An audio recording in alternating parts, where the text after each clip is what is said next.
Bonjour à tous, j'espère que vous allez bien. Ça fait un petit bout de temps qu'on ne s'est pas vu. J'étais en vacances comme beaucoup d'entre vous. On revient directement avec une critique d'un film d'espionnage. C'est la dernière super production de Netflix avec Gal Gadot dans le rôle principal, Heart of Stone. Beaucoup de gens ont déjà critiqué le film, il y a beaucoup eu de retours sur Twitter notamment.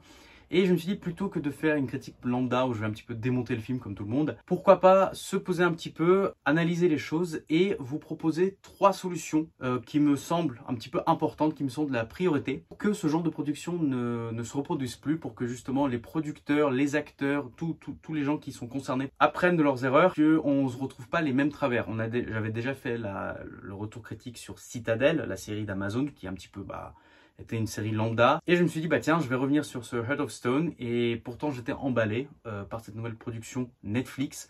J'avais beaucoup aimé The Gray Man, qui était sorti l'année dernière avec Ryan Gosling. C'était pas un film foufou, mais il y avait un petit côté original, un petit vent de fraîcheur, quelques petites bonnes idées qui méritaient d'être exploitées. Donc voilà. Alors, petit retour rapide sur Heart of Stone. Donc, le scénario, c'est quoi? Rachel Stone est une sorte d'agent secret analyste informatique qui travaille pour le MI6. Lors d'une mission donnée, le groupe se sépare. On découvre que, en fait, c'est pas du tout une agent lambda du MI6 qui n'a pas le permis de conduire, qui ne sait rien faire, mais une super agent secret qui a plein de compétences, qui travaille pour une entité qui utilise une sorte d'ordinateur intelligence artificielle pour aider les espions sur le terrain. Donc à un moment donné, elle met des sortes de petits appareils près de son oreille, et elle a une sorte de vision 3D qui apparaît, vous savez, une sorte de réalité augmentée. Et cette intelligence artificielle lui dit, bah voilà, qu'est-ce qu'il faut faire, quel chemin prendre, comment le faire.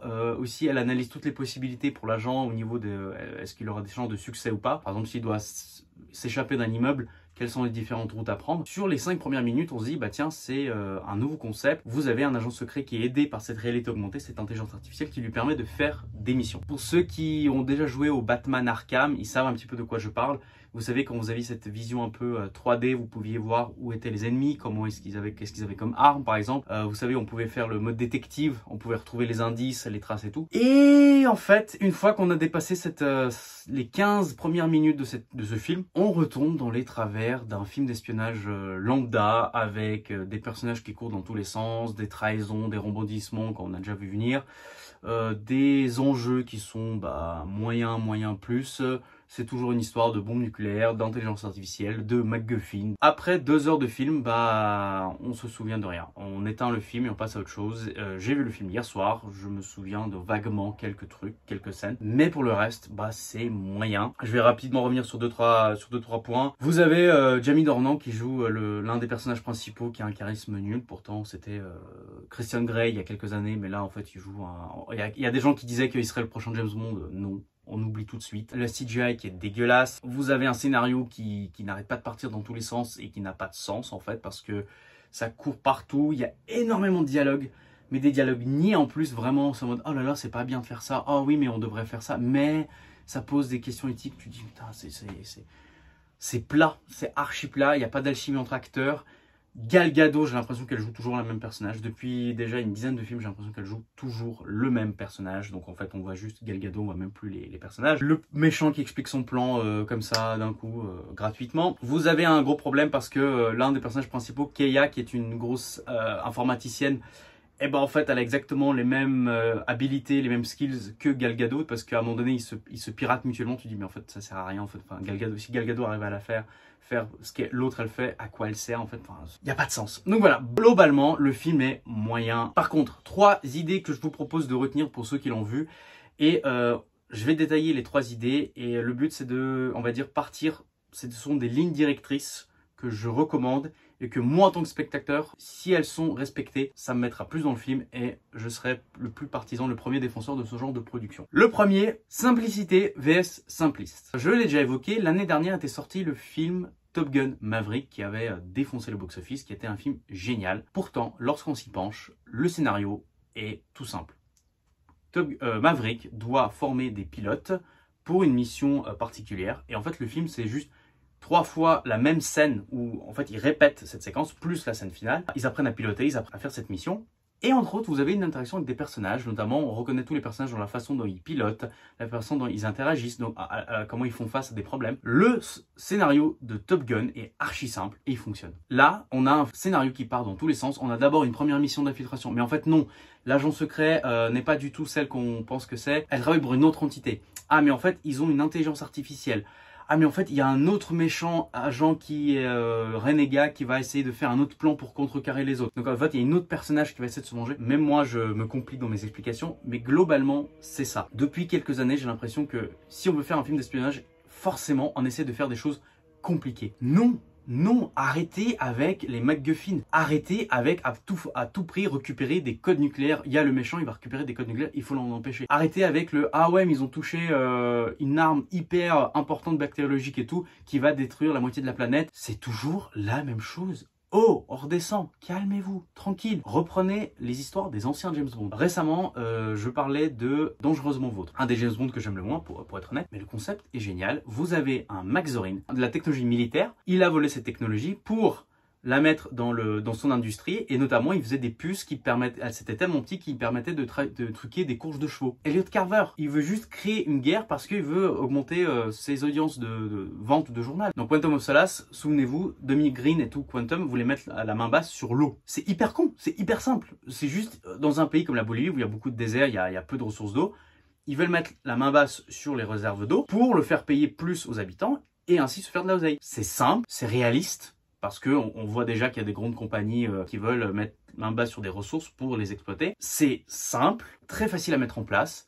Ça parle à tout le monde parce que c'est quelque chose qu'on vit dans l'actualité. Et on peut le faire. Arrêtez à faire des choses compliquées. Arrêtez avec « ouais, mais il y a des bombes nucléaires, il y a des codes nucléaires, il y a une intelligence artificielle qui va tout déconnecter, tout remettre le bordel. » Ça, au bout d'un moment, ça ne te parle pas. C'est tellement déconnecté. Tu te dis, tu utilises l'intelligence artificielle tous les jours. Ta Siri, tu l'utilises tous les jours, vous avez ChatGPT maintenant. Skynet, on a déjà vu et revu. Revenons à des choses simples, de l'espionnage industriel, de l'espionnage en termes contre des grandes corporations qui veulent mettre main sur les ressources, pour protéger l'environnement par exemple. Et ça fonctionne. Ça fonctionne. Calmez-vous. Faites des choses très simples, mais bien écrites. Bien écrite. Le deuxième point, le féminisme contre la féminité. À quoi sert Gal Gadot? C'est la première question que je me suis posée à la fin du film. À quoi sert Gal Gadot? Pourquoi c'est Gal Gadot? Si vous faites un film avec une femme espion, il faut qu'il y ait un sens. Alors peut-être que certains vont me critiquer, oui, non, mais voilà, représentation des femmes et tout. Je suis d'accord, mais je vais prendre un exemple très simple, les Totally Spies. J'adore les Totally Spies. Quand j'étais gamin, je regardais les Totally Spies, je regardais X-Men, Superman, Batman.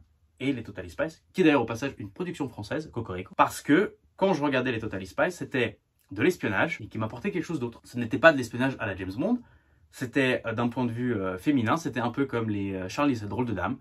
Il y avait le côté girly, il y avait le côté rose, il y avait le côté gadget, il y avait le côté des fois scénario totalement farfelu. Vous aviez Jerry, tout le monde se souvient de Jerry quand il parlait avec son portefeuille. Vous avez le comme Poudrier par exemple. Oui, je sais, Jean-Michel Commentaire va me dire non, oui, mais en fait c'est stéréotypé, machin, représentation de la femme et tout. On se calme, d'accord? Déjà, les hommes espions, bah c'est déjà stéréotypé, hein, parce que les mecs c'est tous des beaux gosses, ils ont 30-40 ans, ils sont musclés, ils parlent plusieurs langues, ils n'ont pas un pet de gras, je veux dire, vous avez jamais vu un film d'espionnage avec Danny DeVito dans le rôle principal. J'adore Danny DeVito, mais c'est pas la première chose à quoi on pense lorsqu'on pense à des espions, super espions internationaux. Donc oui, il y a une part de fantasme, de représentation, de stéréotypes dans ça. Pourquoi ne pas l'exploiter avec les femmes? Et pourquoi ne pas en faire que, oui, vous avez des personnages féminins forts, intéressants, mais qu'elles apportent quelque chose, un plus par rapport aux hommes. La boss de l'agence d'espionnage, c'est une femme noire, un peu comme Amanda Waller ou M. Rachel Stone, c'est la seule femme, donc en fait c'est la seule qui comprend toutes les choses. Antagoniste principal, c'est un homme blanc, donc c'est forcément lui le méchant. L'autre mec blanc, c'est l'informaticien, mais forcément il passe pour un débile et tout. On a toujours les mêmes choses, donc maintenant dans tous les films, c'est vraiment la femme, c'est la meilleure, elle sait tout, elles font tout bien. L'homme, c'est soit un débile, soit c'est le méchant. On a vu ça beaucoup avec She-Hulk notamment. Et tu dis, ouais, mais encore une fois, on voit pas la différence entre un homme et une femme. Qu'est-ce que Gal Gadot apporte de plus? Je vais vous donner un exemple très simple. Dans Fast and Furious 5, les personnages doivent récupérer l'empreinte digitale du méchant principal pour ouvrir le coffre. Anne et Gisèle vont essayer de chercher cette empreinte et Anne dit bah tiens c'est mort, on n'a aucun moyen de l'approcher, on n'a aucun moyen de récupérer cette empreinte digitale. Gal Gadot dit bah non écoute, ne laisse pas un homme faire un boulot de femme. Qu'est-ce qu'elle fait? Elle est en bikini, elle va voir le méchant, elle va en profiter que le méchant lui tripote les fesses sur le maillot de bain pour laisser l'empreinte digitale pour qu'il la récupère. Et ils ouvrent le coffre-fort. Jean-Michel Commentaire se calme. C'est sexiste, c'est misogyne. Oh là là, mon Dieu, la place de la femme et tout, c'est qu'un objet sexuel. Non, on peut faire autre chose. Mais ça vous montre qu'on peut exploiter l'idée. On peut exploiter l'idée qu'une femme peut travailler sur les faiblesses d'un homme, qu'elle peut utiliser son corps à des fins pour justement, ici dans le cas c'était un criblage, mais on peut le faire à des fins d'espionnage. On peut se dire, tiens, une femme va apporter un autre point de vue par exemple. Peut-être un point de vue plus sensible. On l'avait déjà vu en plus dans Wonder Woman. À un moment donné, Wonder Woman arrive en pleine guerre et elle montre une certaine sensibilité que n'ont plus les hommes. Ils sont tellement dans la guerre que maintenant ils réagissent plus à la mort et tout. Elle apporte un point de vue féminin plus sensible, plus terre à terre, plus émotionnel. Pourquoi on va pas dans cette direction? Plutôt que de faire la femme égale de l'homme, mais qu'on n'y croit pas du tout et qu'en plus ça n'apporte rien au film parce que ça devient un film lambda, pourquoi on n'écrit pas un personnage intéressant qui justement serait différent de l'homme, qui apporterait une valeur ajoutée, qu'on aurait un intérêt à suivre? On se dit là, tiens, tout le monde réfléchit comme ça, elle, vu que c'est une femme, elle arrive à réfléchir comme ça. Elle arrive à voir d'autres choses, elle arrive à voir un autre point de vue, elle arrive à apporter une sensibilité, elle arrive à apporter des petits détails, de l'émotion, peut-être de l'humanité. Alors je sais que c'est pas dans l'air du temps, parce que maintenant on est en mode homme-femme, c'est pareil et tout, mais dans ce cas-là, oubliez de faire des films avec des femmes, dans ce cas-là, enfin, ça sert à rien. Je veux dire, vous sortez un film avec une femme dans le personnage principal, pourquoi faire? Qu'est-ce que ça m'apporte? Rien. Donc ça c'est là. Et en fait, évidemment, vous avez les messages féministes à la fin du film, dans celui-ci.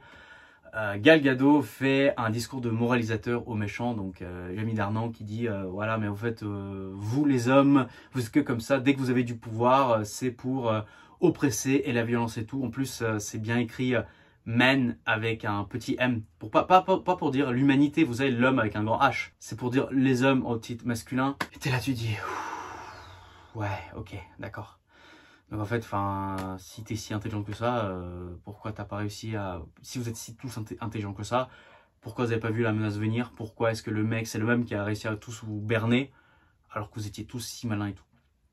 Donc encore une fois, les discours féministes à deux balles, mais qui reposent juste à la haine du homme, et en fait que l'homme c'est juste le méchant de base, sans aucune raison.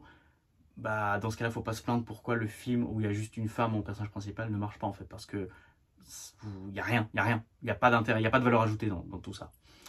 Donc voilà, le troisième petit conseil que je peux donner, c'est les concepts vs les idées. Vous avez un film qui est sorti il y a quelques années, tueur à gages qui vit paisiblement, malheureusement sa femme décède, par hasard des tueurs viennent chez lui, tuent son petit chien qu'il avait reçu en héritage de sa femme, volent sa voiture et il commence à buter la moitié des mafieux. Et on a eu 4 films sur ça. Je parle évidemment de John Wick. Je vous aurais pas dit qu'il y avait 4 films, il y avait le petit chien, vous vous dites c'est un film lambda de tueur à gages on pouvait voir dans les années 80, des Steven Seagal, des Jean-Claude Van Damme, du Rambo, des films avec Schwarzy, des films avec Nicolas Cage quand il doit payer ses impôts, parce que John Wick a su exploiter l'idée du concept. John Wick aurait pu être un simple film de gunfight, lambda, qu'on a vu et revu. Le réalisateur, qui était le superviseur cascade dans les films Matrix et dans d'autres films, plutôt que d'avoir un scénario compliqué, plutôt que d'avoir des choses très compliquées et se dire tiens on va faire ça, il est resté très simple, il est resté très terre à terre. Le concept c'est que ce tueur à gages utilise une technique de combat bien particulière, le Kung Fu. Ça donne des scènes d'action mémorables, c'est archi efficace et on reconnaît à la seconde. Et c'est ce qui manque à beaucoup de ces films actuels d'espionnage, notamment Citadel, la série Citadel. Il n'y a plus d'identité visuelle, il n'y a plus de concept. On est toujours dans les mêmes idées, il y a quelques petites idées qui apparaissent, notamment dans ce film-là, on mettait des sortes de puces derrière l'oreille, on voyait une vision 3D avec le chemin à faire, donc en fait ça vous donnait des informations et tout, un peu comme les réalités augmentées. Tu te dis, tiens c'est cool parce que tu peux être agent secret, mais grâce à ça tu peux être un super agent secret. Ou par exemple, n'importe qui peut devenir agent secret parce qu'il a des pouvoirs en plus. Il faut que les studios arrêtent de faire des choses compliquées. Vous faites un film d'espionnage simple. Vous avez une femme espion qui doit contrecarrer les plans d'un CEO d'une grande entreprise qui veut mettre la main basse sur des ressources minières ou par exemple d'eau. Qu'est-ce qui la change des autres agents secrets? C'est que là, cette intelligence artificielle qui lui permet par exemple de voir où il y a des sources d'eau, permet de hacker tous les systèmes informatiques juste en les touchant. Le film, comme vous le voyez, vous n'êtes pas là, j'ai vu le dernier Netflix avec Gal Gadot. Vous dites, tiens, j'ai vu ce film-là, Heart of Stone. Heart of Stone possède sa propre identité visuelle, son propre concept, sa propre actrice, avec ses propres on va dire caractéristiques. Imaginez, ça peut être tout bête, mais vous avez une femme espion qui est passionnée par exemple par les plantes, c'est une botaniste, elle adore les fleurs, elle cultive son jardin, elle cultive des légumes, des fruits et tout. Et le fait qu'une grande compagnie pétrolière ou quelque chose exploite la jungle lui touche à cœur parce qu'elle est connectée et ça montre une certaine sensibilité. Vous êtes connecté au problème. Le personnage est connecté au problème. C'est pas genre sauver le monde. C'est non, je prends soin de la nature, je suis très à cheval sur la préservation de l'environnement, des choses comme ça. La mission consiste à préserver l'environnement, à me battre contre une grande ressource. Déjà, vous avez un scénario qui est différent des autres films d'espionnage. En plus de ça, vous avez une technologie ou un concept, par exemple, je ne sais pas moi, ils ont c'est des lunettes intelligence artificielle. Vous avez cet ordinateur qui permet de tout calculer, d'avoir la bonne trajectoire. On peut rajouter quelques petits détails en mode questionnement, si l'homme, par rapport à l'intelligence artificielle, il va choisir de ne pas tuer tout le monde. C'est un des concepts qui est exploité dans les Missions Impossibles, par exemple. Ethan Hunt, il veut sauver la vie de tout le monde. Vous savez, il veut pas risquer la vie, il veut pas sacrifier de vie. Mission Impossible, excellent concept. Je n'avais fait la critique récemment. Mission Impossible, si vous regardez, c'est des films d'espionnage. Vous êtes incapable de me dire les noms des méchants dans au moins 3 films. Vous vous souvenez pas forcément des plans des méchants. Vous dites, ouais, mais il y a vaguement une idée de bombe ou je sais pas quoi, quelque chose, ou d'argent. Par contre, les Missions Impossibles se reposent sur un concept très simple, les cascades faites par Tom Cruise. Donc on va oublier les personnages, on va oublier ça. Les scènes d'action sont mémorables. Vous avez toujours des scènes d'action qui sont dingues. Le Burj Khalifa, dans le 5, quand il est accroché sur le bord de l'avion, quand il va plonger dans ce sort de puits avec l'eau, avec le data center qui est dans le tourbillon et tout. J'en ai fait vidéo récemment sur ça, sur les scènes d'action que Mission Impossible a un petit peu volé aux copies à James Bond. Preuve que on peut réutiliser des choses, on peut copier des concepts, on peut récupérer des idées et en faire de nouvelles choses. On peut reprendre des petits détails par-ci par-là, les mélanger et en sortir des nouveaux concepts, des nouvelles idées. Personnellement, je crois beaucoup dans le cinéma. Je pense que non, le cinéma n'est pas mort. On peut faire des idées originales, on peut faire de nouveaux concepts, on peut exploiter des choses, mais il faut le faire bien. Et voilà, ça c'était mes 3 idées que je préconise en ayant vu Heart of Stone. Faire des idées simples, rester dans la simplicité pour ne pas se tirer une balle dans le pied à faire des choses trop complexes. Exploiter les personnages féminins de façon intelligente et concrète. Et travailler l'idée du concept pour un petit peu se distinguer de la masse. Je vous remercie, n'hésitez pas à jeter un coup d'œil sur mes autres vidéos et à très bientôt. Ciao!